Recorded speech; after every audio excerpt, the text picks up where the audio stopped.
Hi everyone. आज मैं आपसे बात कर रही हूँ CAA, जो हमारा एक्ट अभी लागू हुआ है, बिल पास हुआ है, सिटीजन्स अमेंडमेंट एक्ट के बारे में। ये 2019 में एक्चुअली इसका प्रोसेस स्टार्ट कर दिया गया था, एंड एज प्रॉमिस्ड ये 2019 में आना चाहिए था। बट उस टाइम पे क्योंकि हमारे देश ने कोरोना की एक बहुत ही ट्रैजिक लहर देखी थी, एंड बिकॉज ऑफ दैट ये इस चीज़ को स्टैंड बाय पे रखा गया, क्योंकि प्रायोरिटी कोरोना के बारे में को डील करने की थी। So basically let us just understand कि CAA है क्या। ये उन नागरिकों के लिए बनाया गया एक ऐसा बिल है जिससे कि जो लोग बांग्लादेश, अफगानिस्तान एंड पाकिस्तान से आए हुए हैं, इंडिया में आए हुए हैं, आके रह रहे हैं और उनका कोई लीगल स्टेटस नहीं है रहने का, उनको नागरिकता दी जाएगी। दैट मीन्स वो यहाँ के सिटीजन्स हैं नहीं, लेकिन ये इन देशों से आए हुए हैं, और ये तीनों देश मुस्लिम बेस्ड देश हैं। इसलिए हिंदू, सिख, बौद्ध और ईसाई धर्म के जो लोग हैं जिन्होंने इंडिया में आके शरण ली है दिसंबर 31 2014 तक, या उससे पहले जो लोग आके रह रहे थे, या एज रिफ्यूजीज़ रह रहे थे, या एज शरणागत के तौर पे रह रहे थे, उन लोगों को एक लीगल तरीके से नागरिकता, या जिसको हम सिटीजनशिप कहते हैं, वो दी जाएगी CAA के तहत। तो ये रूल्स इसलिए इम्पॉर्टेंट है क्योंकि जो लोग धार्मिक बेसिस पर जिनके साथ बायसनेस हो रही थी, उनको अब एक प्रॉपर प्रोसेस के थ्रू एक फुल ऑनलाइन प्रोसेस स्टार्ट किया जाएगा, और उसके थ्रू उनको एक लीगल स्टेटस दिया जाएगा इंडिया में रहने का। लेकिन इम्पॉर्टेंट डेट यहाँ पर है 31 दिसंबर 2014। उससे पहले या उस डेट तक जो लोग आके रह रहे हैं, ये बिल उनके लिए फ़ायदेमंद है।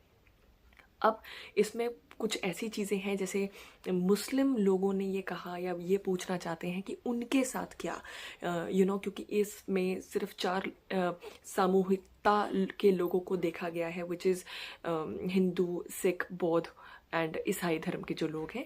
एंड वाई नॉट मुस्लिम्स, क्योंकि ये जो तीनों देश हैं, बांग्लादेश, पाकिस्तान एंड अफगानिस्तान, ये तीनों ऑलरेडी मोमडन देश सारे हैं, मतलब इसमें हैं ही, ये मोमडन बेस्ड शहर हैं सारे।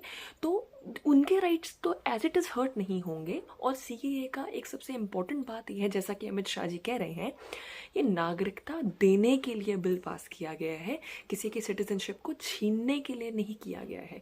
इसलिए मुस्लिम राइट्स या मुस्लिम नागरिकता जो ऑलरेडी इंडिया बेस्ड हैं, उनकी सिटीजनशिप कहीं नहीं जाने वाली है। तो पहले तो आप इस चीज़ को क्लैरिफाई कर सकते हैं कि आप जो लोग यहाँ ऑलरेडी रह रहे हैं एज मुस्लिम्स, उनके कम्युनिटी पे कोई असर नहीं है, क्योंकि आपके उन शहरों में, जिन शहरों से ये लोग आए हैं, यानी कि बांग्लादेश, पाकिस्तान या अफगानिस्तान, वो तो ऑलरेडी मुस्लिम बेस्ड शहर हैं। इसलिए उनके राइट्स पे कोई असर नहीं है। सिर्फ जो लोग धार्मिक वजह से या किसी कल्चरल बायसनेस की वजह से वहाँ से इंडिया शिफ्ट हुए, या पोस्ट वॉर वहाँ से यहाँ पे शिफ्ट हुए हैं, और उनके पास एक कोई स्पेशल कह लीजिए लीगल स्टेटस नहीं था रहने का, उनको लीगल स्टेटस देने के लिए ही CAA का चलन हुआ है, और उन रूल्स को फाइनली पास कर दिया गया है। ऑल्दो ये पहले पास होना चाहिए था, लेकिन अब फाइनली 11 मार्च 2024 से ये लागू कर दिया गया है। अब इसमें एक इम्पॉर्टेंट चीज़ ये है कि बहुत सारे ऐसे सेक्टर्स और ऐसे शहर हैं इंडिया के ही जो इस चीज़ पे प्रोटेस्ट भी कर रहे हैं। देखिए, पहला कारण हो सकता है इग्नोरेंस। जब आप किसी चीज़ के बारे में जानते नहीं हैं, आप या तो तब प्रोटेस्ट करते हैं, या दूसरा, जैसे कि अभी हम एग्जाम्पल लेते हैं लेटेस्ट गुवाहाटी का। गुवाहाटी में स्टूडेंट्स हैं, या जो प्रोफेसर्स हो गए, या जो एनी कम्युनिटी इन गुवाहाटी या नॉर्थ ईस्ट के जो लोग हैं, वो इसीलिए इस बात पर स्पेसिफाई कर रहे हैं या प्रोटेस्ट कर रहे हैं।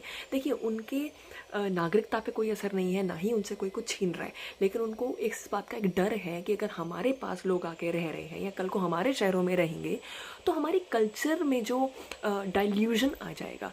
नॉर्थ ईस्ट का अपना एक कल्चर है, तो उन लोगों को ये डर है कि हमारे बहुत, जिसको हम कहते हैं कल्चरल डाइवर्सिटी, आई थिंक वो इस बात को शायद समझ नहीं पा रहे हैं कि कल्चरल डाइवर्सिटी हो जाएगी। रादर वो ये सोच रहे हैं कि हमारा कल्चर औरों के साथ मिक्स हो जाएगा, and then we will lose our own identity as the north east people.